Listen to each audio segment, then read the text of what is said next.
بسم الله الرحمن الرحيم. يا أيها النبي إذا طلقتم النساء فطلقوهن لعدتهن وأحصوا العدة واتقوا الله ربكم لا تخرجوهن من بيوتهن ولا يخرجن إلا أن يأتين بفاحشة مبينة وتلك حدود الله ومن يتعد حدود الله فقد ظلم نفسه لا تدري لعل الله يحدث بعد ذلك أمرا فإذا بلغن أجلهن فأمسكوهن بمعروف أو فارقوهن بمعروف وأشهدوا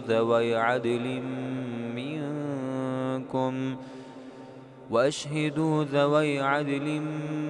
منكم وأقيموا الشهادة لله ذلكم يوعظ به من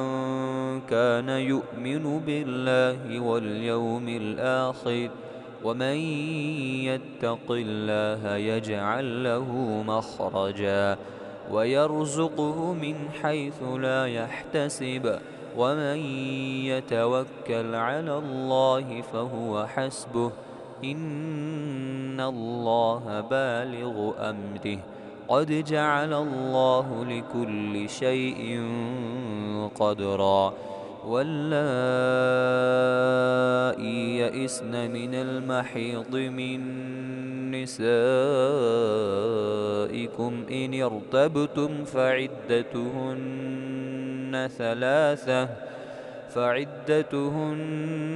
ثلاثة أشهر واللائي لم يحضن وأولاة الأحمال أجلهن أن يضعن حملهن ومن يتق الله يجعل له من أمره يسرا ذلك أمر الله أنزله إليكم ومن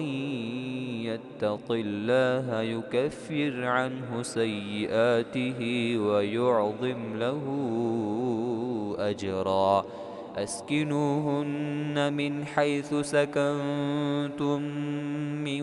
وجدكم ولا تضاروهن لتضيقوا عليهن وإن كن أولات حمل فأنفقوا عليهن حتى يضعن حملهن فإن أرضعن لكم فآتوهن أجورهن وأتمروا بينكم بمعروف وإن تعاسرتم فسترضع له أخرى لينفق ذو سعة من سعته ومن قدر عليه رزقه فلينفق مما آتاه الله لا يكلف الله نفسا إلا ما آتاها سيجعل الله بعد عسر يسرا وكأي من قرية عتت عن أمر ربها ورسله فحاسبناها حسابا شديدا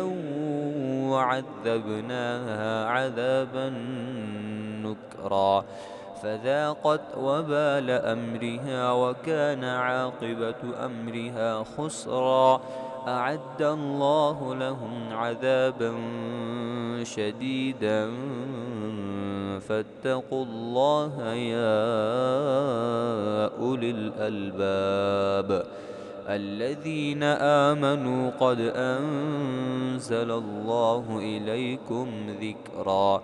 رسولا يتلو عليكم آيات الله مبينات ليخرج الذين آمنوا وعملوا الصالحات من الظلمات إلى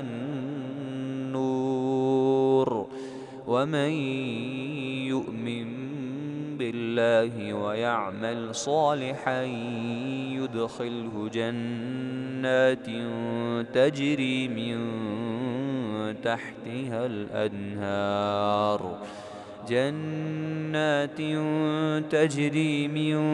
تحتها الأنهار خالدين فيها أبدا